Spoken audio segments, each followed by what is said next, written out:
Vivo hoje com o Dr. Rodrigo Chemin, aqui ao meu lado, grande amigo, procurador de justiça do Ministério Público do Estado do Paraná, uma personalidade desde os tempos acadêmicos. Tivemos a oportunidade de cursarmos juntos o primeiro ano da Faculdade de Direito na Pontifícia Universidade Católica do Paraná, e o Rodrigo, depois, e ele vai contar essa história, foi para a Universidade Federal, onde se formou numa turma também histórica. Está nos acompanhando o Marcos Michelotto, o Michel Saliba, André Nunes, tantos amigos contemporâneos nossos daqueles anos de 1987, 88 a 1991, 92.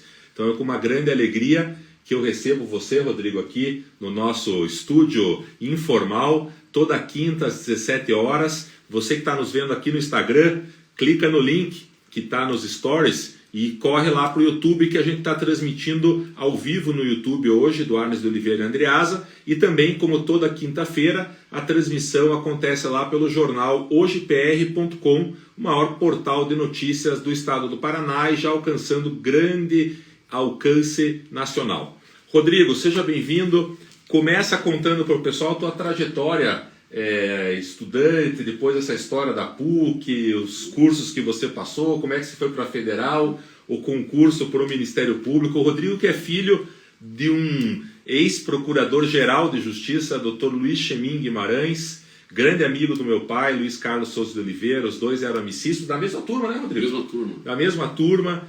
E o Rodrigo, que tem uma trajetória brilhante, vai contar para nós nesse começo, antes da gente entrar no tema de verdade e processo penal, vai contar para nós a trajetória dele. Então, Marlos, quero agradecer o gentil convite que você me fez, né? A alegria de poder estar aqui participando desse momento com você. Grande amigo de longa data, como você bem lembrou aí, né? Coxas brancas. Coxas brancas. Nossos pais já também amigos, quer dizer, há uma série de coincidências aí. Verdade. Né? Eu, inclusive, fiz o cursinho do professor Luiz Carlos, fui aluno dele e depois fui lecionar, quando já ingressado no Ministério Público. Quando eu retornei para Curitiba, eu lecionei durante alguns bons 15 anos lá no curso do professor Luiz Carlos. É verdade, verdade mesmo. E teu pai é uma figura, um sujeito genial, um cara fantástico, um coração enorme, né? Generoso, não me deixou nem pagar a matrícula quando eu fui fazer. Ele me olhou para mim... Você é filho do Chemin, e rasgou o cheque na minha cara, não deixou. Enfim, eu tenho uma gratidão muito grande para o teu pai. E a minha trajetória começa lá na PUC, né, como você bem apontou. Eu acabei, estava aquela coisa de jovem, né, vou fazer o que da vida. Eu me inscrevi para o vestibular na Federal em Arquitetura. Naquele ano, por alguma razão, a única universidade que oferecia aqui no Paraná arquitetura era a Federal. E aí fiz também vestibular para a PUC em Direito. Eu queria cursar as duas faculdades. Essa era a minha ideia. Me inscrevi na PUC no noturno e na Federal, enfim, era... Sim. Eu não sabia os horários que era. Quando fui ver, tinha aula de manhã, de tarde, de noite e ficava incompatível. Além do que as disciplinas de arquitetura era cálculo 1, cálculo 2, cálculo 3. Eu falei, não, eu gosto de desenhar, não gosto de calcular. Mas enfim, ingenuidade, né? Acabei nem cursando arquitetura, fui um dia só. E, enfim, fiz esse primeiro ano lá na PUC, uma turma também marcante, né? Vários colegas importantes lá, né? Verdade. Murilo, você, verdade. Uma turma de primeiro time. Né? Eram bons tempos. Bons tempos. E aí fiz vestibular de novo para a Federal. No ano seguinte passei em Direito e cursei o resto da Faculdade de Direito no Federal. Legal. Aí me formei, enfim, já em seguida ingressei no Ministério Público, no primeiro concurso que abriu, ainda em 92. Naquela época não se exigia 3 anos de atividade jurídica, né? Logo depois da formatura. Logo a formatura depois, foi em 91, né? Fevereiro de 92 a formatura, né? E em agosto eu já estava ingressando no Ministério Público, tinha acabado o concurso. Um curso bem difícil. Fischer era examinador. Verdade. O Fachin foi examinador da área civil pela OAB. Então foi um concurso que passaram 8 só. Eu lembro bem. Porque o Fischer pegou pesado na matéria de penal e ainda tirou um sarro da minha cara na prova oral. Porque naquela época a gente não estudava muito ainda os autores alemães, assim, não tinha muito isso, né? A doutrina brasileira era mais árida, né? Sim. E o Fischer, alemão, né, lendo no original, começou a me perguntar, né, na prova oral. Pô, a prova oral começou às 10 da manhã, foi até às 4h30 da tarde, sem intervalo. Chegou num ponto e disse, oh, e o que o G-Check fala disso aqui? Eu falei, puta, não sei. O que o Roxin pensa? Também não sei. Putz, eu não sabia nada. Ele deu aquela risadinha. Queria ver até onde você vai. Onde você ia. Enfim, passei no Ministério Público, aí fiz a peregrinação pelo interior todo, aí, né, várias comarcas. Comecei dando aula na Tuiuti, para a primeira turma de Direito da Tuiuti, lá em 1994, 95. Ali comecei também na academia. Aí fui mais distante, né? Eu era promotor em Imbituva, vinha na sexta-feira à noite e dava aula na Tuiuti. Né? E aí fui mais longe, para o interior, até Assis Chateaubriand, que é 600 quilômetros, não dava mais para continuar na Tuiuti. Fui dar aula para a primeira turma também da Faculdade de Direito de Toledo, da Unipar. Então lecionei lá em Toledo, e ali comecei a lecionar processo penal, porque eu comecei dando aula de teoria da pena. Em direito penal. É o que abre para você, né? Sim. E aí abriu a disciplina de processo penal, comecei a dar processo penal e, claro, comecei a... Já gostava, mas tu começa a estudar, começa a se apaixonar, começa a ir mais a fundo, né? E de lá para cá não parei mais, né? Cursinho dos Carlos, Unicuritiba, né? FAI, e também agora estou na Universidade Positivo, também no curso de mestrado. E no Ministério Público, Rodrigo, você está na Procuradoria, como procurador do Ministério Público do Paraná, e você está na Assessoria de Recursos, é esse o nome correto? Coordenadoria de Recursos Criminais. Coordenadoria de Recursos Criminais. Você e o Fábio Guarani. Eu, Fábio e mais 3. Né? Eu coordeno o setor ali, e nós tomamos ciência de todas as decisões do Tribunal do Paraná na área criminal, nós em 5. E, enfim, fazemos os recursos para Brasília e as contra-razões também dos recursos da defesa. E aqui fica um recado para quem está nos assistindo. Nós estamos aqui com a Andrelise Parchem, que foi orientanda e é mestre em Direito. É me orientando. É orientanda? É. Não defendeu ainda? Ela fez a qualificação, né? Falta a banca definitiva. Olha aí, Andrelise, presta atenção aí nos autores que o Dr. Rodrigo citou na banca dele, lá com o Fischer e com o Faquin, que vai tudo para a tua banca. E está aqui nos acompanhando o Maurício Ferrante, também é o Maurício Guimarães, nosso contemporâneo, Queijinho, nosso amigo. E está fazendo uma lembrança, obrigado Maurício, até fazer uma homenagem aqui ao Dr. Edgar Cavalcante de Albuquerque, ex-presidente da OAB, membro do Instituto dos Advogados do Paraná, que faleceu ontem aos 82 anos, uma grande figura, um presidente da OAB corajoso, com tantas lutas em defesa da advocacia, e fica uma lembrança muito boa, Maurício, obrigado. Meu sentimento também, a família, o Edgar é realmente um sujeito muito ponta firme, né? É verdade, muito, muito corajoso. E eu vou entrar no nosso tema de verdade e processo penal fazendo uma provocação para o Dr. Rodrigo, para o Rodrigo, que nós, advogados que militamos aqui na Justiça Estadual do Paraná, conhecemos a força da caneta do Dr. Rodrigo, do Dr. Fábio, na coordenação dos recursos criminais, e além da admiração pelo trabalho, podemos dizer que é um embate como se fosse um clássico Atletiba, né, Rodrigo? Porque os recursos especiais extraordinários, as contrarrazões, são realmente trabalhos muito bem feitos. E nesse contexto entra muito a trajetória do Rodrigo como professor, que ele nos relatou, entra a trajetória do Rodrigo como estudioso do sistema inquisitório, do sistema acusatório. Sempre quando nós nos encontramos, relembro uma palestra que assisti do Dr. Rodrigo na Justiça Federal e que me encantou com a história, com a aula que ele deu, uma aula magna lá na Justiça Federal. Depois com o livro da Lava Jato, que conta uma série de fatos da Lava Jato e da operação equivalente na Itália, a Operação Mãos Limpas. Então, Rodrigo, acho que com esse arcabouço dos recursos, na coordenadoria dos recursos, com a Lava Jato, com o sistema inquisitório, com o sistema acusatório, como que isso tudo se localiza dentro desse nosso tema de verdade e processo penal? Acho que são esses mais ou menos os links para você nos dizer, quando a gente falou da live, do nosso encontro, o estado da arte nesse momento da verdade do processo penal, nesse universo tão líquido, como diria Bauman. Eu vou começar por essa última observação do universo líquido aí, da dificuldade das grandes certezas. A gente não tem mais grandes certezas, né, de mundo hoje, né? Por um lado, isso foi libertador de algumas amarras morais, né, que nós tínhamos aí, e que hoje, enfim, estão sendo superadas, né? Mas, por outro lado, gera uma insegurança assustadora, né? Em vários níveis, enfim. E eu acho que no direito a coisa também acaba se revelando por aí. E essa discussão em especial da verdade, que tipo de verdade, o que é que se produz no processo penal, qual é a ideia, enfim, ela é bastante variada na doutrina, né? Se a gente for fazer assim, um levantamento do conjunto de doutrinadores que tratam desse tema, eu costumo fazer uma divisão para fins didáticos, assim, divido em doutrina, aspas, mais tradicional e doutrina mais moderna, usando 2 critérios para diferenciar esses 2 grupos. Primeiro, a ideia de que a doutrina que eu estou chamando de mais moderna, ela costuma fazer filtragem constitucional. Nós temos esse grande problema na legislação brasileira, né, que é a colisão ideológica até do Código de Processo da década de 40 com a Constituição de 88, que são completamente olhares distintos, né, e os dois estão convivendo. Então, não raras vezes, o que a gente percebe na doutrina mais tradicional é que eles não conseguem fazer a filtragem constitucional. Dão mais preferência para a regra do Código em detrimento da Constituição. E o outro critério que eu uso para também fazer essa diferenciação é que a doutrina mais moderna, ela costuma fazer leituras transdisciplinares. Não fica só na aridez do jurídico, né?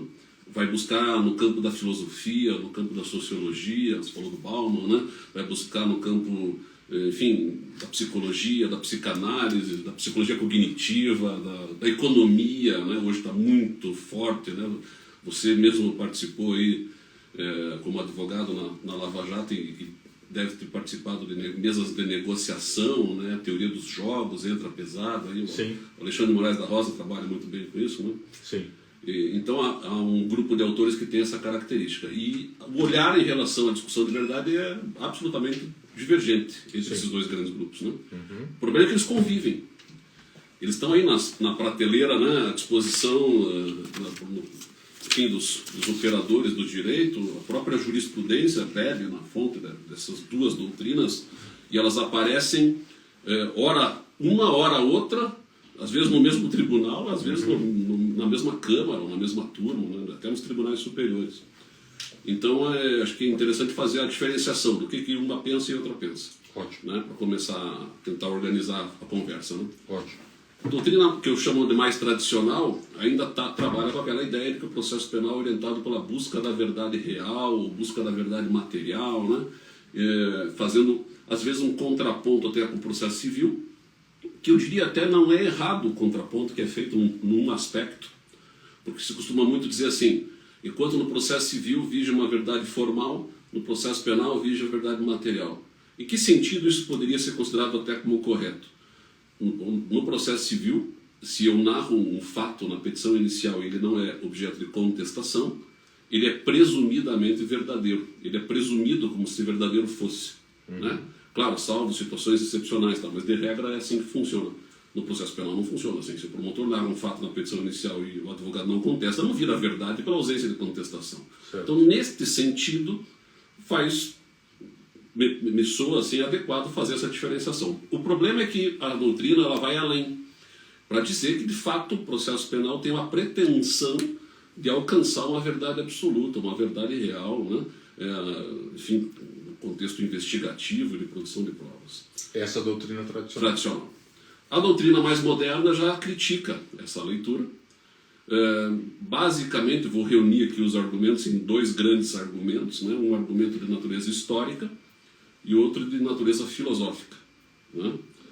Historicamente, o problema da busca da verdade real é que esse discurso já premiou na história da humanidade os maiores abusos que a gente possa imaginar, né? E até não imaginar, né? Em relação ao ser humano, na condução de um processo criminal, que foi a legitimação do uso da tortura, que pelo menos ali do século XIII ao século XVIII esteve regrada e legalmente autorizada. Né? Então, você tinha regras que autorizavam o uso da tortura, por quê? Porque o objetivo era chegar a uma verdade absoluta. Na época, até uma verdade divina, num primeiro momento. Né? A Sim. Igreja Católica, processo eclesiástico, numa simbiose com o poder laico, né? Acabava predominando, já que Deus explica o mundo e tudo é explicado a partir da leitura divina, você vai ter então uma busca de uma verdade absoluta no contexto divino.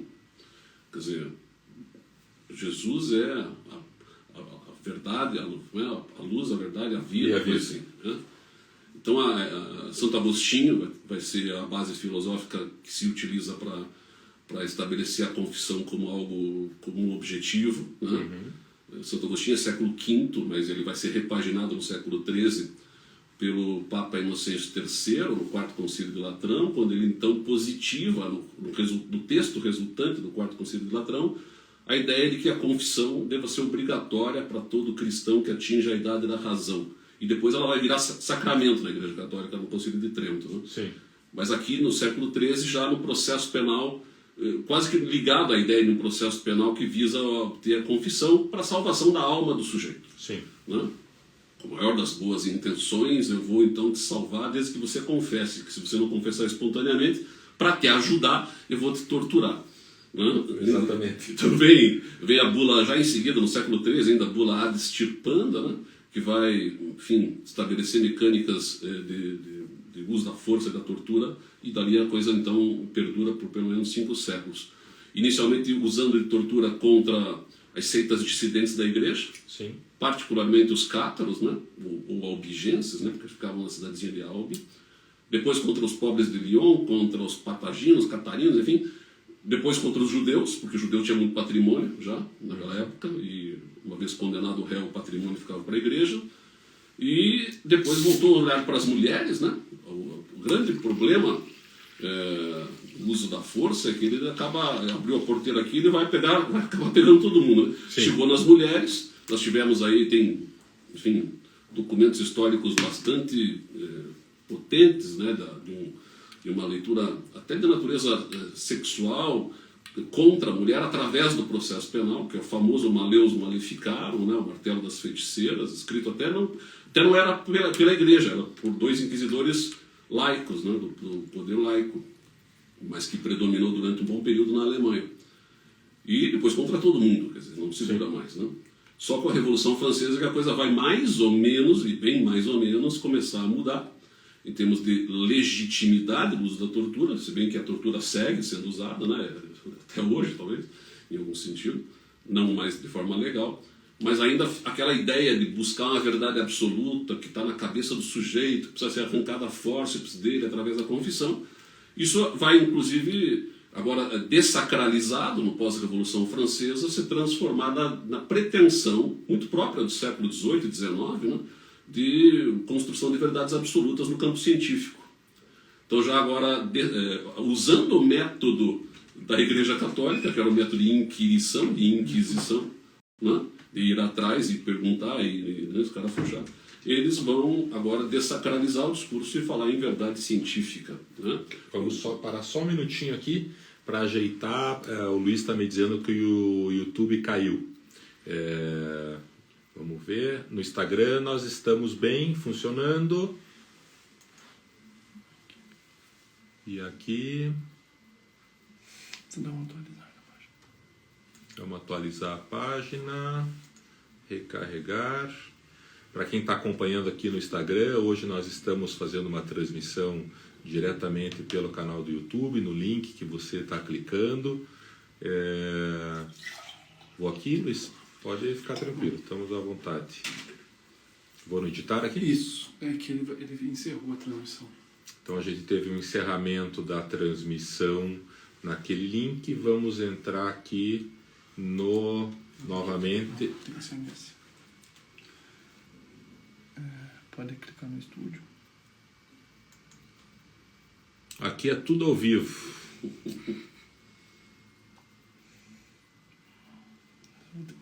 Eu preciso criar um vídeo novo. Então seguimos no Instagram ou vamos criar? É rapidinho? Sim. Pode chegar aqui. O Luiz está entrando aqui conosco, vai criar o novo link do YouTube. Vai ser o mesmo do anterior, será, Luiz? Eu acredito que não. Quem está nos acompanhando no YouTube, a gente já atualiza a página lá e já seguimos por lá.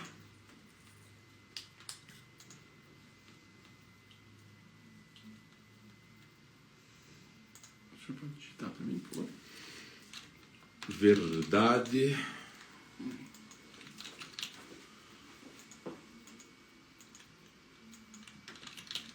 Não entra. Aqui, Luiz? Isso. Aí, verdade.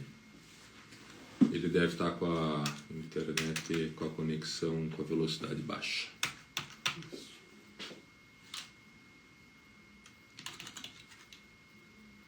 E processo penal.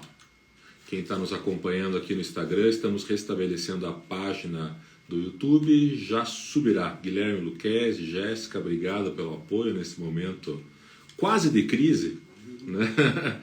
Descrição não precisa. Põe só um pontinho para não... Ok. Próxima. Próximo. Muito bem. Luiz Roberto aqui no backstage. Se é conteúdo para Pode crianças, não é conteúdo para crianças. Também não tem restrição, né, doutor Rodrigo Mas? E está sendo criada a página. Salve, Jéssica Buiar, Bárbara, presente aqui conosco, Guilherme Jéssica. Gonçalves, Foi Flávia. uma estagiária também, claro. Olha aí, a Jéssica, estagiária do Ministério Público. Isso você não conta para nós, hein, Jéssica? Próximo de novo. Isso. Maravilha. Público. Próximo. Ok.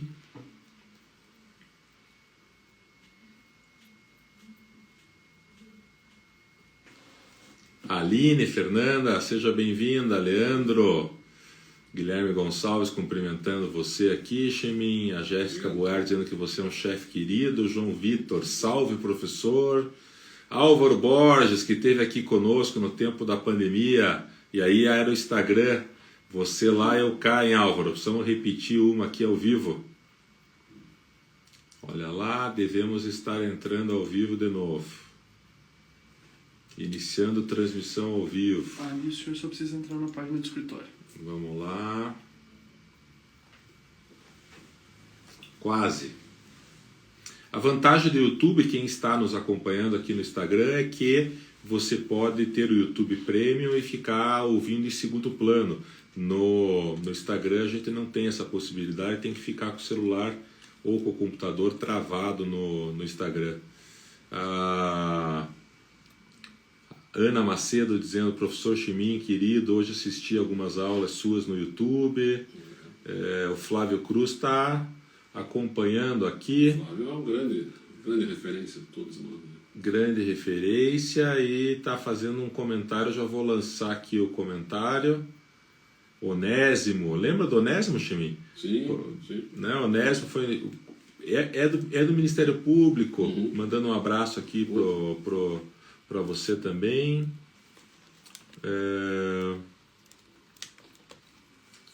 O processo civil trabalha, diz o Flávio, no essencial com a suposição de que a demonstração dos fatos invocados pelas partes está submetida ao filtro do consenso. Se as partes concordam quanto aos fatos, tudo ok. Contudo, quando em causa pretensões e direitos indisponíveis, impõe mecanismos de controle do consenso com a obrigatória atuação do Ministério Público. É isso aí.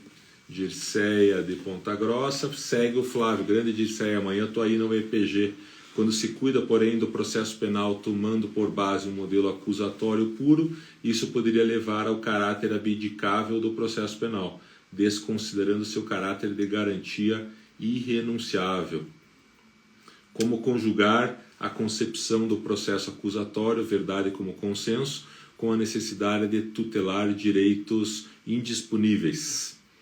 Chemin, aqui está carregando ainda a transmissão ao vivo. Acho que vamos seguir aqui no Instagram para não amarrar o nosso pessoal. E a hora que voltar ao vivo aqui, a gente avisa aqui no Instagram e sobe no ao vivo. Então vamos pôr aqui, vamos ver se pega nós dois. Esse formato está elogiado. Aqui? Tava legal? Gostou? Então vamos deixar aqui. Ótimo. Então é com você, Chemin. Desculpe Não, tamo aí. O convidado é de primeiríssima grandeza, primeiríssima linha. Então os problemas técnicos ainda não foram resolvidos, mas a gente segue aqui no Instagram. Vamos lá. com a palavra, Chemim. Tá bom, eu estava dizendo da questão histórica, fazendo aquele resgate histórico, né? E, portanto, a crítica que essa doutrina mais moderna faz em relação à ideia de busca de uma verdade real sob o prisma histórico é o risco de se repetir, né? Aquilo que já vivenciamos. Alguém poderia dizer, mas hoje não seria mais, acho que nem passível de discussão, por exemplo, legitimar a tortura. Eu diria, será? Porque o que a gente viu depois das Torres Gêmeas, né? E da forma pela qual os Estados Unidos conduziram algumas coisas aí na ilha de Guantánamo, relatórios do Senado norte-americano dando conta de que existiam manuais de tortura, quer dizer, é arriscado a gente pensar que não poderemos repetir. Não, e é importante, Chemim, lembrar nessas tuas falas dos Estados Unidos, quando os Estados Unidos supostamente matam o Osama Bin Laden, há aquela cena clássica em que o presidente americano vai no púlpito anunciar ao mundo, e era Obama, anunciar ao mundo que tinham matado o Osama Bin Laden. Então esse teu ponto é um ponto de importante reflexão. Vamos imaginar que aconteça um atentado de novo, similar, e os americanos de forma meio alucinada digam assim, olha, na época, com pretensão de seriedade, né? Sim. A ideia de que você não seria... Estamos de volta. Nós estamos realmente com um problema de conexão, e eu peço desculpas, e a gente retoma aqui. O Chemim estava falando que, inclusive, em Harvard, tentando dar um ar de seriedade, discutindo esse ponto. Discutiram a possibilidade de se regrar a tortura contra suspeita de terrorismo. Sim. Isso não seria legítimo, né? O que é um absurdo, porque a dúvida que surge já primeiro é quem é o suspeito de terrorismo. Sim. É que o guarda da fronteira disser que e olhar para tua cara e dizer, vai você para essa linha ali. Sim. E se ele te torturar, você vai confessar que é terrorista.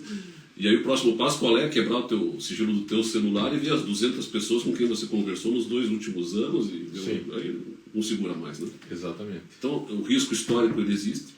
E a outra crítica que a doutrina faz é de natureza filosófica, né?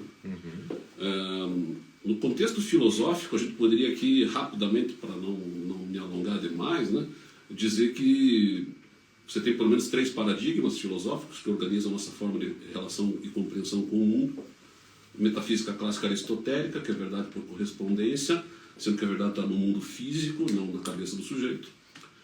Essa é a base filosófica que sustenta o discurso da busca da verdade real, né? Se a verdade está no mundo, eu vou atrás dele. Aristóteles propõe um método, que é um método silogístico, né, de raciocínio, premissa maior, premissa menor, síntese, da síntese vira uma nova premissa maior, premissa menor, síntese, até chegar na verdade. Sim. É mais complexo do que isso, mas enfim, eu estou resumindo aqui, né? Ok. E esse é um modo de pensar que nos influencia ainda hoje, certo? Nós somos herdeiros dessa tradição. Muita gente ainda está nesse discurso. Muita gente ainda está. Né? E nós mesmos no dia a dia, não raras vezes, raciocinamos dessa forma, até de forma inconsciente.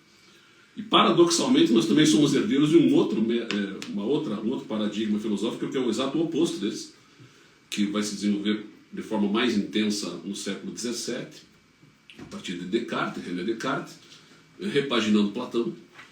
O Descartes ele vai trabalhar com a mesma ideia de Platão de separação de corpo e alma, né? Dizendo que tudo que é corpóreo é enganador da alma. Então, como é que eu provaria que eu mesmo existo? Ele filosofando lá no século XVII, né? Bom, se eu não acredito na visão, no tato, no fato, no paladar, na audição, tudo isso eu elimino, isso não é prova, eu nem sei se você existe, ele diria aqui, né? Sobra o fato de que eu estou pensando a respeito disso tudo. É a famosa síntese cartesiana, né? Penso, logo existo. Quer dizer, só consigo provar que existo porque estou pensando a respeito disso tudo. E aí se funda na filosofia aqui aquilo que se costuma chamar de um sujeito solipsista, né? A palavra solipsismo vem do latim solis e ipse, assim, uma tradução meio grosseira, quer dizer algo como só eu, né? Então um sujeito solipsista é um sujeito que se basta. É um sujeito que diz o mundo sozinho a partir de si, ele se acredita uma espécie de senhor dos sentidos do mundo, né? Como se o mundo fosse uma espécie de grau zero de sentido e eu, porque só eu existo, só eu é que importa, né? Eu darei o sentido do mundo a partir do que eu penso do mundo, não importa o outro, aliás não sei nem se o outro existe. Não é nenhum egocentrismo, é um autocentrismo. A coisa é bem potente, né? É um egoísta até. Né? É verdade, é verdade. Mas enfim... Este sujeito, então, aqui se tem o segundo paradigma, que é a filosofia da consciência, que a gente vê também no cotidiano dos processos, porque ela nos influencia de forma muito potente. Rede social hoje é a prova maior, né? Sim. De que todo mundo tem razão, né? Exatamente. Todo mundo escreve assim, com a sua razão, com a sua pessoal razão, a sua forma de pensar o mundo, né? Sim. Juízes vão se comportar assim também, né? A gente vê isso espelhado às vezes em sentenças e até em acórdãos, né? Quando o juiz diz assim, olha, aqui a doutrina diz tal coisa, a jurisprudência pensa assim, mas eu, né, julgo de acordo com a minha consciência e vou por aqui. Sim. Toda vez que ele usa essa frase, julgo de acordo com a minha consciência, ele está trabalhando sobre o paradigma da filosofia da consciência, vale o que ele pensa, Sim. não o que o outro pensa, enfim. E o terceiro paradigma, que começa a se desenvolver na viragem do século XIX para o XX, né, que ainda hoje predomina, que é a filosofia da linguagem. Uhum. Na filosofia da linguagem, você vai ter 2 giros linguísticos aí que são importantes, que eles chamam assim na filosofia, né? O primeiro giro é bem no finalzinho do século XIX, começo do século XX, com Ferdinand de Saussure, que é um suíço, e Charles Sanders Peirce, que é um norte-americano. Os dois caminhando sem conversar, acabam construindo um novo olhar em relação à linguagem. Não que a linguagem não aparecesse em textos antigos, aparece até em Platão, no Crátilo e tal, mas não da forma pela qual ela começa a ser trabalhada agora. Num primeiro momento ainda muito influenciado pelo positivismo naturalista do século XIX, né, pela forma de pesquisa e de ciência própria das ciências da natureza, que é o método de observar e descrever o mundo, né? O que o Saussure faz? Ele tenta entender como é que a linguagem se organiza. Então, como se ele colocasse as palavras num microscópio, né, e ficasse observando e descrevendo o que ele está vendo. Né? Método de observar e descrever. É o método próprio da época. E aí o que ele percebe? Ele percebe que as palavras são formadas por símbolos, por imagens. E nós também fazemos leitura dessas imagens, portanto ouvimos o som. Então ele vai organizar melhor 3 conceitos, que é o conceito de signo, significante e significado. Sendo que o significante é a imagem acústica do signo, diz o Saussure. Imagem acústica. Né? Se você pensa na letra C, você pensa no desenho dela, né? A imagem dela. E se você vê a imagem, você lembra do som, C. O som vem na tua cabeça. Então a imagem acústica. Aquele desenho e aquele som que representam a letra C, que é o signo representado neste significante, me permitem, quando eu olho e quando eu ouço, extrair um significado. Qual o significado? É a letra C. Okay. As palavras são formadas por cadeias de significantes. Ao lado da letra C, eu coloco um segundo significante, por exemplo, a letra A. E quando eu coloco um segundo significante ao lado do primeiro, ele ressignifica o que eu tinha até então. Antes eu só tinha a letra C, agora eu tenho a sílaba K, que também não me diz muita coisa na língua portuguesa. O que é K? Né? Uhum. Aí eu coloco um terceiro significante, vamos imaginar, a letra S, ao lado dessa, e vou começando a formar uma cadeia, né? E agora eu tenho a sílaba Cas. Bom, a sílaba Cas me permite pensar e imaginar o que possa isso querer dizer, a depender de qual seja o próximo significante que eu coloque nessa cadeia. Se eu colocar a letra A, vira a palavra casa. E casa nos dá um significado na língua portuguesa. A palavra inteira passa a ser um significante, que é onde as pessoas residem. Mas se eu colocasse O ao invés de A, aí viraria caso. E a gente poderia estar pensando talvez no caso penal ou no caso das pessoas, enfim. Muda o significado a partir do significante que você coloque na sequência da cadeia de significantes. Não sei se estão me acompanhando no raciocínio. Uhum. Né? E aí, então, as palavras são formadas assim e tal, e isso tudo vai ter uma importância muito grande para o processo penal e para a discussão de verdade, porque o que a gente tem no processo penal, na prática, é uma cadeia de significantes probatórios. Sim. Onde a fala da testemunha A me dá um determinado significado. Só que quando eu coloco a testemunha B ao lado da testemunha A, ela ressignifica o significado que eu tinha até então, e assim vai ser feito quando colocar a testemunha C, e o documento D, e a perícia E, e dependendo até da ordem de arrolar as testemunhas, pode mudar o significado. Sim. Até o poder de convencimento da fala da testemunha. Então, o que a gente produz no processo penal, dentro dessa leitura, eu estou ainda no primeiro giro linguístico, é uma cadeia de significantes probatórios, da qual o juiz vai extrair no final um significado e vai decidir. E fazendo um parênteses aqui, você está vindo num histórico, mas eu queria trazer para um momento atual, e aí, sem perder o primeiro giro da linguagem, para falar depois do segundo.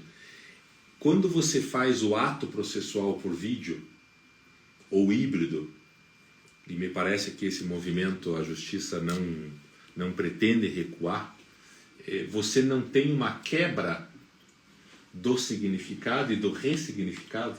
Quando você ouve uma testemunha por vídeo, o significado que ela traz para o processo dentro desse giro linguístico, giro da linguagem que você trouxe, não é uma quebra? Não sei se é uma quebra, talvez não usasse essa palavra, mas que é diferente, não tenha dúvida, né? Inclusive o comportamento. Eu e a Andrelise, que está nos assistindo, fizemos uma pesquisa empírica até durante a pandemia. Eu respondi. Né? Para justamente ver como é que os atores processuais, advogados e promotores, estavam percebendo esse novo modelo, dada a particularidade inédita que ele apresentava, que era o fato que a testemunha estava na casa dela. Exatamente. Ela não estava no fórum. Né? E foi muito interessante o resultado da pesquisa, porque revelou aspectos positivos. Por exemplo, a testemunha fica mais à vontade, porque o ambiente forense é um ambiente opressor. Né? A própria estrutura da sala de audiência, né? O juiz é colocado num tablado, a testemunha senta para baixo, a testemunha tem que olhar para cima, o réu mesmo, né? Tem que olhar para cima para falar com o juiz. No plano da tela isso não se tem, né? Você tem um plano horizontal, as pessoas lado a lado, no mesmo plano. Estando em casa, você sente mais à vontade. Por um lado era bom, por outro lado perdia um pouco da seriedade da coisa, né? E aí tem, enfim, eu acho que, como você falou, veio para ficar, é tecnologia, não temos mais como regredir nesse contexto. O que nós temos que fazer é aperfeiçoar, na medida do possível, né? O CNJ regulamentou, dia desses, uma série de questões, mas eu tenho defendido, e quem tem me acompanhado aqui sabe disso, que no processo penal seria fundamental o retorno ao presencial. Não, o presencial é o ideal, né? Mas me parece que isso não vai acontecer. Eu acho que o judiciário está refratário a essa possibilidade. E também, não só o judiciário, como boa parte dos advogados, eu sei que muitos que estão nos acompanhando aqui já me disseram que discordam e que estão bem nos seus escritórios fazendo as audiências. Eu senti muita perda por conta da expressão corporal, por conta daquele que é o bastidor da audiência, né? A pesquisa da Andrelise no mestrado vai bem nessa linha, né? Da linguagem corporal, do problema da linguagem corporal, né?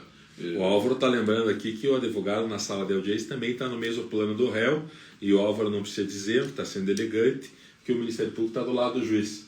Sabe por quê? Não?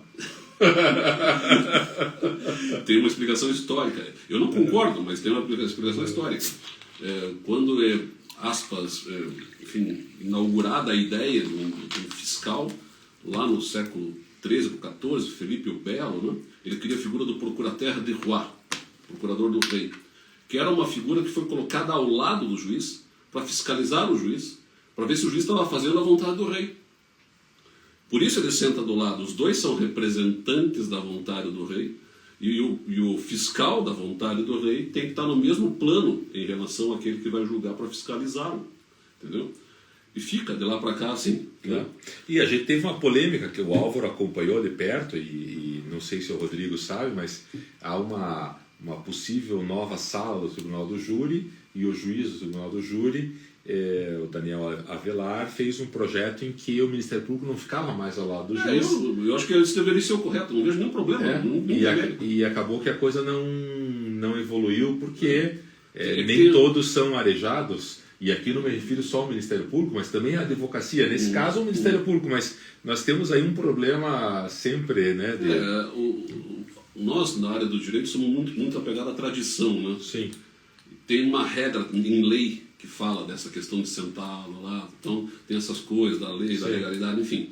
Eu, particularmente, não vejo nenhum problema, não sentiria nenhum demérito, nem nada, ao contrário, eu acho que equilibra visualmente, né? E acho até que é importante para o processo penal, como a gente vê no modelo americano, né? As partes colocadas lado a lado. Né? Mas eu te interrompi, a gente mencionou você, André Lise, a tua pesquisa, que eu faço questão de estar te acompanhando na tua defesa. Você estava terminando a história do primeiro giro da filosofia, da linguagem. Então, esse primeiro giro já tem essa importância bastante potente aqui, para a gente discutir um pouco da questão da verdade no processo. E o segundo giro linguístico vai ali em 1920, 1930, começa a partir dali, com Heidegger, depois Gadamer, Wittgenstein, né, com a ideia de jogos de linguagem, o segundo Wittgenstein com a ideia de jogos de linguagem, porque o primeiro ainda era apegado ao modelo mais de verdade por correspondência, mas o segundo Wittgenstein vai ter uma importância. E aí a linguagem ela entra com tudo, né? Ela atravessa a relação do sujeito e do objeto, e a relação muda, inclusive, deixa de ser sujeito-objeto e passa a ser sujeito-sujeito.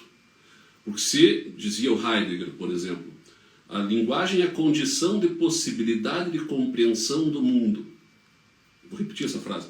Ela é condição de possibilidade de compreensão do mundo. Quer dizer, para compreender o mundo, algo tem que vir antes.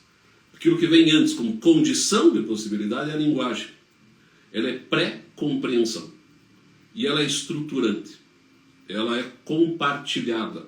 O Heidegger vai dizer que quando nós nascemos, somos lançados, jogados numa determinada faticidade que nos constitui. Nós aqui nascemos no Brasil falando a língua portuguesa. Já se falava português aqui quando nós nascemos. Sim. As palavras já tinham o significado que sempre tiveram, ainda que com o tempo elas possam mudar, ou com os jogos de linguagem ela possa mudar o seu sentido, né? Mas elas historicamente têm uma compreensão hermenêutica bem estruturada, que é muito importante para nós da área do direito entendermos os limites, inclusive hermenêuticos, de interpretação de determinados institutos.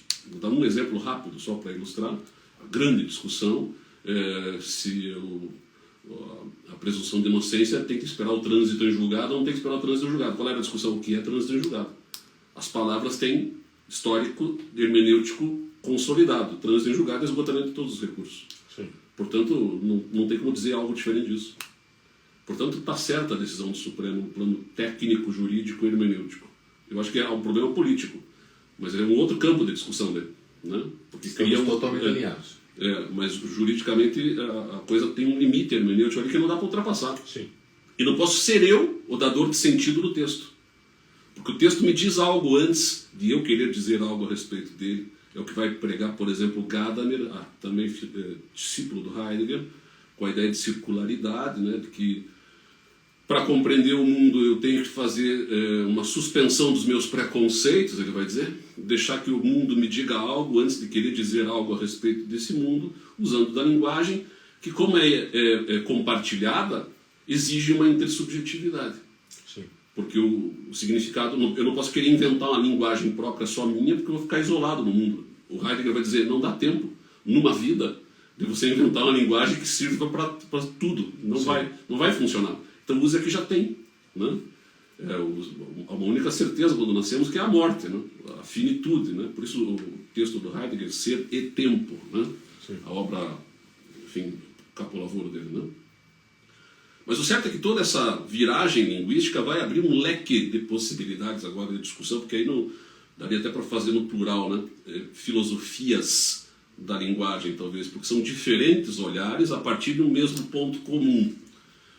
Verdade por consenso, lembrou o Flávio lá, né? Quem trabalha muito com verdade por consenso é o Habermas. Eu acho que não cabe no processo penal a verdade por consenso. E acho até que está errada a forma de pensar de construir a discussão de verdade por consenso. Se fosse possível, nós dois aqui, ou todos que estão nos assistindo, enfim, todos entrarmos num consenso e mudarmos a natureza do mundo, não funciona assim. E trazendo bem para o campo prático, os próprios acordos todos que existem no processo penal hoje passam longe de discutir a verdade. Longe de discutir a verdade, não é disso que se trata. Não, eu diria que não existe nada sobre a verdade quando você faz um acordo. Você está tratando ali de uma questão processual de aderir a determinadas cláusulas de composição do dano, de reparação do dano e etc. E ninguém, nem a própria lei, discute se você praticou ou não praticou, se praticou de tal forma ou de outra forma. No acordo de não persecução penal agora tem a questão da confissão, mas também ela é muito pro forma na prática. Na colaboração premiada você vai levar os fatos, mas esses fatos não entram numa checagem sobre verdade, mas sim sobre levar os fatos de outros crimes. Quer dizer, não estamos discutindo a verdade aí, né, Rodrigo? Não essa verdade absoluta ou real, né? E eu queria deixar claro também uma coisa, assim, porque aí começa um festival de relativismo, né? Sim. A gente tem que tomar um cuidado, né? Porque, e aliás você tem sido firme nas redes sociais sobre isso tudo, né? O discurso relativista ele acaba às vezes levando a uma espécie de vale-tudo, que eu acho que não é interessante, nem para a advocacia, nem para a nação brasileira, que se traga para o processo penal essa ideia, né? Sim. Existe um real, né? Sim. Existe uma realidade no mundo. Esse copo aqui, não sei se estão enxergando, mas é um copo e ele é de vidro e tem água dentro aqui. Por mais que a gente fique fazendo um esforço aqui mental de dizer isto não é um copo, vamos imaginar, né? Vamos fazer de conta, todo mundo pensa bem, firme aí em casa, né? O que seria isso aqui? Uma pena de ganso.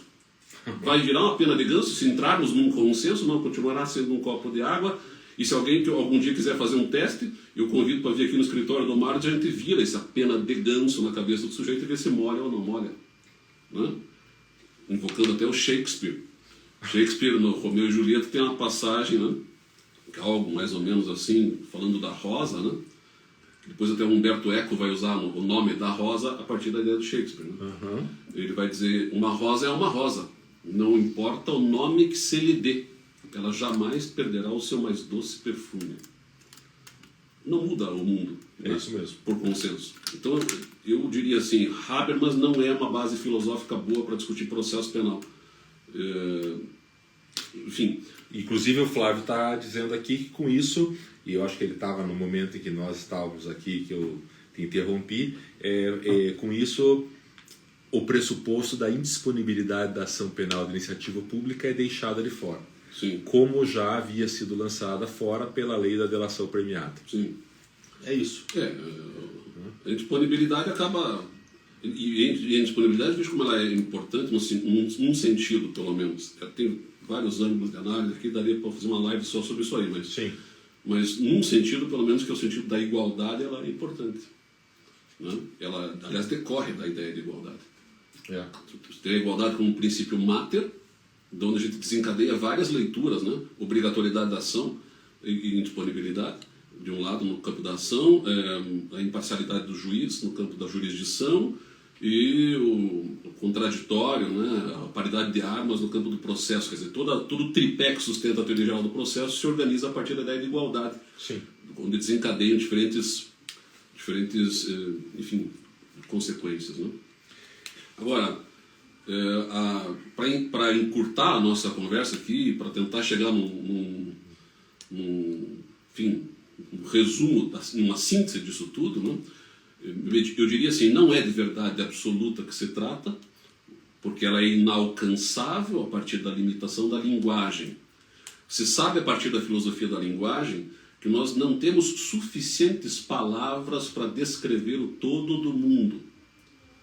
E aí o que acontece quando você não tem suficientes palavras para descrever o todo do mundo, mas você precisa descrever o todo do mundo? O que você faz? Você coloca outra palavra no lugar. E aí já não é mais aquilo. É outra coisa. E essa outra palavra pode estar vindo de onde? Aí a gente pode misturar a filosofia com psicanálise e psicologia cognitiva também, para ver como é que é confuso isso. Eu não diria misturar, porque não dá para misturar, a filosofia ela é consciente, a psicanálise é inconsciente, mas dá para fazer pontos de interseção, né? De contato. Então o Gadamer, ele diz, não, para o bom hermeneuta ele tem que suspender os preconceitos para entender o que o mundo está querendo dizer para ele e esperar que aquilo diga algo. Então, como é que ele vai suspender preconceitos se ele não sabe nem quais são? A psicanálise vai me dizer. Né? Então abre um problema na compreensão filosófica aqui, e a gente vai ter que ter o cuidado de entender que suspender preconceito pode até ser muito bacana na filosofia, fácil de dizer, mas na realidade as coisas não operam assim. Exato. Né? E aí a palavra que me falta pode estar vindo também do inconsciente, porque o inconsciente, o Lacan teve essa sacada quando leu Heidegger. Depois que ele leu Heidegger, Lacan, discípulo do Freud na psicanálise, né? O Heidegger na filosofia. Depois que ele leu Heidegger, entendia o inconsciente freudiano. ele é constituído como linguagem. Quando eu tenho um trauma, eu recalco como linguagem. E como linguagem aflora. Só que aflora de forma metafórica e metonímica. Quer dizer, não necessariamente exatamente aquilo que você vivenciou, experimentou ou você quer dizer. Por isso, se faltam suficientes palavras, se nós não temos palavras para descrever o todo do mundo, o próprio Carnelucci já vai dizer lá na década de 40, né, o todo do mundo, e depois que ele leu Heidegger também, você veja que o Heidegger ele irradia em vários campos, né? O Carnelucci, depois que leu o Heidegger, você entendia agora também esse negócio, quer dizer, nós não conseguimos descrever o todo do mundo, o todo do mundo é demais para nós seres humanos e por isso a verdade absoluta é inalcançável, filosoficamente, mas existe um real. Não podemos abandonar a ideia, porque senão o processo penal vira sem sentido. Sim. Né? O que você pretende, então, para que fazer processo penal, já que a verdade é inalcançável? Quer dizer, chegaremos num consenso ao final das contas que a verdade absoluta é inalcançável pela limitação de linguagem, ok? Ok. Isso quer dizer que nós não tenhamos que produzir provas no processo penal? Isso quer dizer que nós não tenhamos que ter alguma pretensão de verificação da imputação fática formulada na denúncia? Não. Pelo contrário. Pelo contrário. Ainda que não seja a verdade real um objetivo, nós não podemos desconsiderar que o processo penal tem a pretensão. Eu gosto muito da análise que o Khaled Júnior, né, o Salah Khaled faz da verdade analógica a partir do Ricoeur, né, a ideia de verdade por analogia, né, pega uma frase que ele diz mais ou menos assim, dos rastros de passeidade, né, tentativa de reconstrução dos rastros da passeidade de forma analógica. É mais ou menos isso que nós vamos tentar fazer no processo. E aí, a discussão que me parece mais importante até, não é exatamente essa. De que tipo de verdade a gente vai construir no processo. Porque alguma coisa vai sair no final. Sim. No final, o juiz vai extrair um significado daquela cadeia de significantes. A questão é, ele vai extrair como? Sozinho ou comigo junto? Dialogando comigo ou pensando a partir do seu modo de pensar o mundo, filosofia da consciência? Qual a base filosófica que nós vamos trabalhar melhor, democraticamente, o processo penal brasileiro?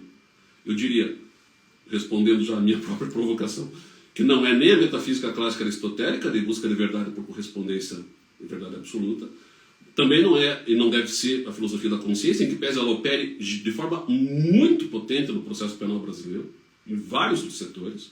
O que nós temos que fazer é reorganizar a base, o fundamento do fundamento, né, que é a filosofia, pela filosofia da linguagem, premiando a intersubjetividade. Então, este deve ser, me parece, o modo de pensar o processo penal se nós quisermos ter um processo penal mais democrático, que leve em conta o outro, que dialogue, que premie contraditório e ampla defesa, né, e que não aposte as fichas num juiz que vai julgar a partir do que ele sozinho pensa do mundo. Nem tampouco acreditar que ele vai chegar numa verdade absoluta. Enfim. E como que, para a gente fechar, Rodrigo, você veja como o tempo passa rápido, a gente vai usar os descontos aqui do nosso problema técnico, avisar o pessoal que nós estamos aqui nos dados celulares do Instagram, porque a rede de internet aqui do prédio caiu, então a gente está sem o cabo. É a primeira vez na história, aí estamos já há 2 anos e meio com os nossos eventos semanais, é a primeira vez, é muito peso nessa live com o Procurador de Justiça, o Dr. Rodrigo Chemin, mas nós estamos aqui. E eu queria perguntar, Rodrigo, como é que isso interfere na questão do juiz, no trabalho que o juiz tem na produção da prova testemunhal? Porque a gente, durante toda a tua conversa, e isso me encanta muito, e eu falei no começo, quem estava aqui, da fala do Rodrigo na Justiça Federal, e passou, era outro tema pelos sistemas, mas esse resgate histórico da motivação de como as coisas estão me é muito caro. É muito caro, quer dizer, eu gosto muito porque a gente precisa entender por que a gente está aqui. E só conhecendo a história para entender isso. Mas nesse momento da história, o juiz tem um papel, ou deveria ter outro papel, nessa questão da prova testemunhal no processo penal. E eu sei que esse ponto é um ponto importante para você. E eu queria que você tratasse desse tema como fecho. Vamos ver se eu consigo fazer de forma resumida. O tempo, a gente pode extrapolar um pouco, não tem problema. Mas Mas eu diria assim, do jeito que o Código de Processo Penal está hoje, no artigo 212, para mim está jóia.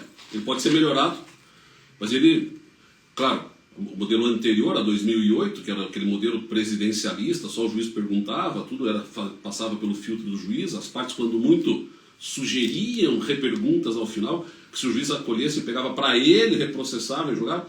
Esse era um modelo perverso, né? Esse era um modelo não desejado. Nós temos hoje qual modelo? As partes fazem a inquirição primeiro e o juiz pode complementar ao final para esclarecer dúvidas. Eu sei que tem dentro daquele grupo que eu, de forma bem assim, reducionista, estou chamando de mais moderno, né? Doutrina mais moderna, tem um grupo de autores que vai defender uma inércia absoluta do juiz como sendo uma grande sacada. E eu acho que não é uma grande sacada. Vou ver se eu consigo explicar por quê. A base de discurso para dizer da inércia, da necessidade da inércia do juiz é muito fortemente ligada a uma passagem do texto do Franco Cordeiro, que é um processualista italiano, falecido coisa de uns 2 anos atrás, mais ou menos. Não? Franco Cordeiro ele tem 2 manuais, um chamado Guida alla Procedura Penale e outro chamado Procedura Penale. O Guida saiu em 1986, só tem uma edição. Não foi reeditado, não foi republicado, porque o Código de Processo Penal italiano mudou em 89, daí ele resolveu escrever outro manual. Esse outro manual é fácil de encontrar. O Guida, eu já fiz uma pesquisa uma vez com o auxílio de uma bibliotecária aqui no Brasil, e eu arriscaria dizer que nenhuma biblioteca brasileira tem esse livro, porque está esgotado. Bom, eu consegui esse livro, enfim, tinha uma cópia da cópia, depois acabei conseguindo num sebo na Itália esse livro, enfim. Eu estou explicando isso pelo seguinte: muita gente cita o Cordeiro sem ter lido o texto original, ou mesmo sem ter entendido, às vezes. Porque o Cordeiro, além de ser um autor difícil de achar a obra, essa ou do Guida, onde essa passagem se encontra, ele também é um autor que não faz a menor questão de que você, leitor, entenda o que ele está falando. Sabe aquele cara que não tem nenhum esforço, nenhum de ser entendido? Não? O Cordeiro é assim, é difícil, é um italiano mais arcaico, ele mistura latim, francês, alemão, na mesma frase, sem que esteja em itálico ou entre aspas, partindo do pressuposto que você sabe todas as línguas e você domina e vai entender a frase. Ele também aposta que ele está conversando com um professor de filosofia e de mitologia grega antiga, que ele usa muito. Enfim, é um autor difícil de ler, né? E ele vai ele está fazendo um olhar panorâmico histórico de 5 séculos para estabelecer uma síntese do que ele se encontrava nesses 5 séculos como um modelo de juiz. E ele dizia, olha, tem aqui a ideia de um juiz que trabalhava sozinho, longe do contraditório, né? Longe da dialética, sem dialética, fazendo tudo sozinho. Bom, este juiz, neste modelo, sem contraditório, sem defesa, sem nada, fazendo tudo sozinho, né? Cobrando escanteio, correndo para cabecear, este juiz pode, porque é da natureza humana, construir o que ele chama, aspas, porque é do Cordeiro a expressão, quadros mentais paranoicos, a partir de uma hipótese mental que ele levante, hipótese essa que prevaleça sobre o próprio fato. Então, uma hipótese mental que prevalece sobre o próprio fato a tal ponto de se equiparar a um quadro mental paranoico. Bom, ele não quer dizer que os juízes são paranoicos, mas ele pega a paranoia como uma referência, diz algum recorte mental momentâneo, eu acredito tanto na hipótese que eu não enxergo mais a realidade. Isto é possível de acontecer com nós, seres humanos? É possível. Eu diria assim que não é comum, tá? Tem muita gente que acha que isso é regra. Não é regra. Tá? Os juízes normalmente não têm esses quadros mentais paranoicos. Mas é possível acontecer? É possível. Então, se é possível acontecer, não é desejável que o juiz seja o condutor da produção da prova testemunhal, porque se ele construiu eventualmente um recorte mental momentâneo, mas afastado da realidade, ele pode querer ir buscar no mundo aquilo que vise confirmar o que ele já pensa do mundo, até para dar um certo conforto mental, né? Então não é conveniente que ele seja o protagonista. Por isso o modelo anterior à reforma de 2008 no Código Brasileiro era um modelo que impulsionava o juiz nesse sentido, de forma equivocada. Por isso eu retiro ele de principal protagonista e coloco as partes no lugar. Então o juiz vai trabalhar com o que as partes trouxerem para ele, com um filtro de terceiros, né? Partindo da ideia de que as partes, o advogado e o promotor, vão querer fazer o que o James Goldschmidt chamava lá de captura psíquica do juiz, né? fazer com que a cabeça do juiz venha para o teu lado. É isso que quer o promotor, é isso que quer o advogado. Sim. Nem o promotor quer convencer o advogado que ele está errado, nem vice-versa. Os dois querem convencer o juiz que a sua tese é a melhor. Exatamente. Portanto, o esforço probatório é voltado para o juiz. A gente não pode esquecer disso. O juiz é um terceiro, mas é um terceiro interessado. Né? O Natalino Irti trabalha meio com esse tema na doutrina italiana. Né? É um terceiro interessado, ele não é um terceiro alijado da discussão. Né? E aí, a possibilidade dele, ao final, esclarecer-se a respeito de alguns aspectos, me parece ser algo mais positivo do que negativo. A doutrina que prega a inércia absoluta vai dizer o seguinte: não, toda vez que o juiz abre a boca para perguntar alguma coisa, porque alguma coisa lhe falta, e ele precisa obter aquilo que lhe falta. E eu diria, isso pode acontecer, mas não é necessariamente assim. Só isso. E mais do que isso. Este algo que falta pode ser algo que justamente leve à absolvição do réu, e não necessariamente à condenação. Mais do que isso. Para além de possíveis quadros mentais paranoicos, o que o juiz pode também produzir na sua cabeça, eu vou parafrasear o Cordeiro aqui, são quadros mentais parafásicos. Eu uso essa expressão para dizer o seguinte: a afasia, ela é uma doença. Teve até um ator famoso aí esses dias que revelou que estava com afasia. Não me lembro quem, aquele carequinho... Como era o nome dele? Americano. Isso. É. A afasia é uma doença que faz com que a pessoa não Bruce entenda... Willis. Bruce Willis, exatamente. Bruce Willis revelou que estava com essa doença. É uma doença que faz com que a pessoa não entenda mais as palavras com o significado que elas têm. O sujeito fala A e não entende B. Isso. Quadro mental parafásico é uma possibilidade muito potente. Bom, você sabe também, porque participa de audiências quanto tempo já, né? Que pode acontecer numa audiência. A testemunha fala A, o juiz entende B. É muito comum isso. E aí, se ele não puder fazer um esclarecimento, se ele não puder fazer uma pergunta que possa talvez revelar a ele, inclusive, que estava errada a forma pela qual ele estava compreendendo o caso, há uma grande chance de você só descobrir que ele estava entendendo tudo errado na sentença. Só que aí você, parte, advogado e promotor, perdeu uma chance, que é a chance de iluminar esse juiz antes do processo decisório, que não raras vezes acontece na audiência. E aí vou usar até a etimologia da palavra decisão, que vem de cisão, que é corte, e de, que é fora.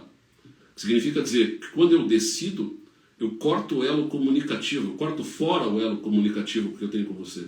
Como se eu dissesse assim: já entendi para parar. E ele para de te ouvir. O Carnelucci tem uma passagem muito interessante, ele vai dizer assim: o que as partes têm que fazer na audiência é atrasar o processo decisório do juiz. Atrasar. Porque enquanto ele não decidiu ainda, ele está atento, ele está ligado. Mas se ele tomar uma decisão, ele para de pensar. Ele para de dar ouvidos a você. É muito fácil de visualizar isso em julgamentos no tribunal. Sim. Porque o tribunal, o desembargador já chega com o voto pronto, os outros desembargadores já tiveram acesso, e aquilo, você tem a palavra, tem que garantir uma ampla defesa, então fala lá, né? Tá? Mas já está decidido. Mas já está decidido. Para mudar, não que ele não mude, às vezes muda, mas é muito mais difícil, porque ele já veio com a decisão tomada. Sim. Então a ideia é fazer com que o juiz, de alguma forma, dialogue na audiência. Eu sustento, inclusive, que seria necessário que ele falasse alguma coisa. Se ele não for perguntar espontaneamente, que ele fizesse pelo menos uma síntese do que ele entendeu da fala da testemunha, abrindo oportunidade para as partes reformularem perguntas a partir dessa percepção dele. Porque aí você finalmente introduz no processo penal brasileiro a base filosófica da linguagem.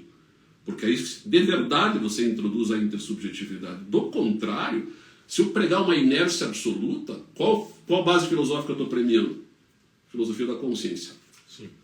O juiz não pode ir atrás da prova, então não é mais a metafísica clássica. Bom, nos livramos dela. O que nós estamos fazendo agora? Estamos premiando a filosofia da consciência, que acho que é pior até do que a primeira. Porque a filosofia da consciência decido do jeito que eu quero, dane-se o mundo. Né? Uhum. É um modelo assim que premia muito um arbítrio, que é um passo para o decisionismo, que é um passo, enfim, para o abuso. Né? E aí não é o que nós queremos no processo penal democrático. A gente quer um processo penal que eu controle o juiz, dialogando com ele. Isso, inclusive, potencializa a ampla defesa e contraditório. Dá mais sentido, dá mais força à ampla defesa e ao contraditório. Então, diferente do que pregam estes autores, que apostam... Porque eles têm uma saída que acham que é genial, que é o seguinte: não, mas é que se o juiz está em dúvida, ele deve absolver pelo indúbio pro réu. Não sei se é ingenuidade, o que é, porque apostar as fichas no indúbio pro réu, meu amigo, sabendo como as coisas funcionam, eu diria assim, não é a melhor saída, porque por várias razões, a própria ideia de indúbio pro réu, historicamente, ela se ressignifica no século XVIII, na Inglaterra, quando se tinha lá um jurado cristão temente a Deus convocado para julgar e começou a ler a Bíblia sozinho. Ele lê lá em Mateus: não julgueis para não serdes julgados. Assim como julgares o teu semelhante, serás julgado no final dos tempos. Então ele é convocado para julgar o semelhante. Ele diz: não, eu não. Passo, vai você. Por quê? Porque era literalmente abrir-se as portas do inferno. Se eu julgar errado o cara, eu vou ser julgado assim no final dos tempos? Não quero. Aí o que a igreja anglicana faz? Não, veja, vocês ficam lendo a Bíblia por conta, já falei para não ler esse negócio assim, deixa que eu interpreto para você. Deus não quer que você deixe de participar de um julgamento. Deus não vê nenhum problema que você condene, inclusive, desde que você alcance na tua cabeça um juízo de valor para além de uma dúvida razoável. E aí cunha-se esse standard de valoração probatória, né, beyond a reasonable doubt, que é o que funda o modelo anglo-saxão e chega para nós aqui também. Né? Agora veja o perigo disso. De certa forma ele está comunicando que eu posso condenar inclusive em dúvida, desde que a dúvida não seja razoável. Né? Tem um problema de comunicação aqui, tem um problema de que o juiz hoje não é mais aquele jurado cristão temente a Deus do século XVIII. E o juiz hoje está inserido naquilo que nós começamos a conversar aqui, que é uma sociedade fluida, de valores líquidos. Né? Esse é um juiz que está inserido aí numa cobrança em casa, no jantar com os amigos, no almoço de domingo da família, cobram dele, o juiz criminal é cobrado, né? Cobram respostas dele no elevador, enfim. Ele é cobrado em produtividade. Então você imagina um juiz que está há 10 anos numa vara criminal, pegando 10, 15 casos todos os dias, cuja historinha mais ou menos não muda. O roubo é muito parecido em todos os casos, o tráfico é aquela, eu já escrevi até sobre isso, uma fórmula matemática do tráfico, que as coisas não mudam, só muda o personagem. Aquilo entra numa roda viva que dessensibiliza o sujeito. Vira um número. Né? Vira um número. Ele é pressionado pelo CNJ, com produtividade, ele é pressionado pela corregedoria, com produtividade, é pressionado por ele mesmo. Porque na promoção na carreira, um dos critérios de merecimento é produtividade. Sim. O que interessa é produzir. Então vamos dar sentença logo aí. Tá? E aí ele para de pensar. E ele começa a decidir com base naquilo que a psicologia cognitiva explica, que é o que se chama, o Daniel Kahneman, né? Chama de sistema 1.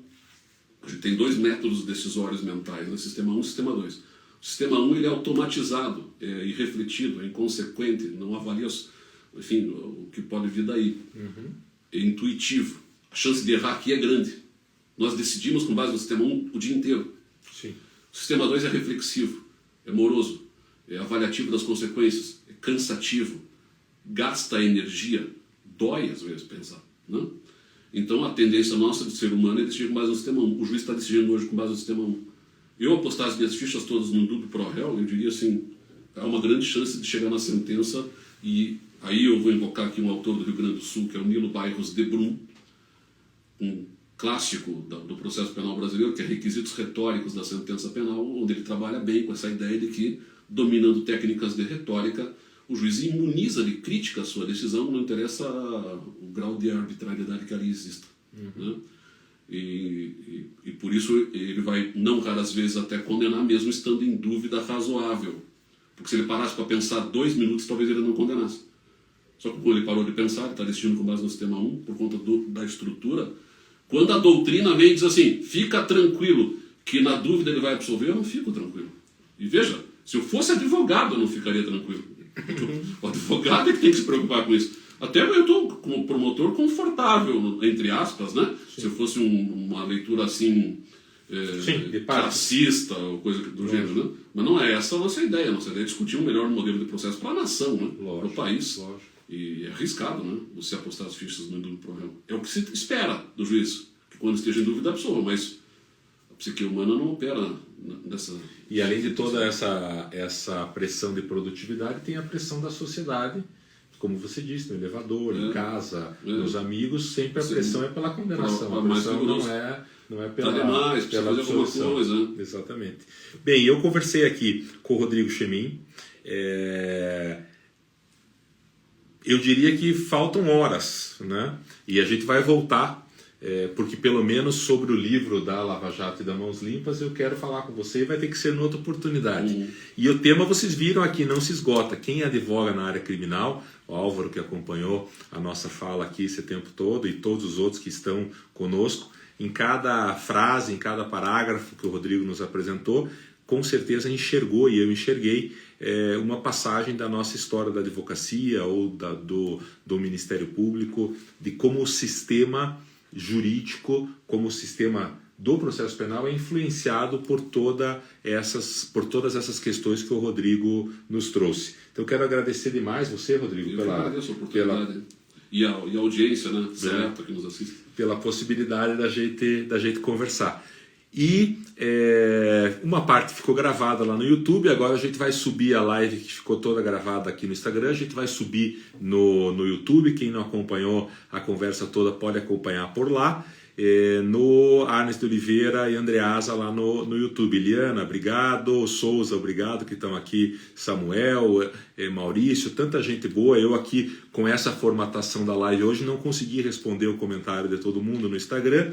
E quero agradecer demais a participação de todos vocês. Na próxima quinta-feira nós voltamos às 17 horas com a Ana Carolina Faraco Lamy, que é uma advogada de Florianópolis, e que nós vamos falar sobre o compliance em acordos de colaboração premiada. Então, muito obrigado a todos, forte abraço, Rodrigo. Obrigado, Marcos. Valeu, obrigadão. Um abraço para todos aí que nos assistiram. Valeu, turma. E não voltou a nossa...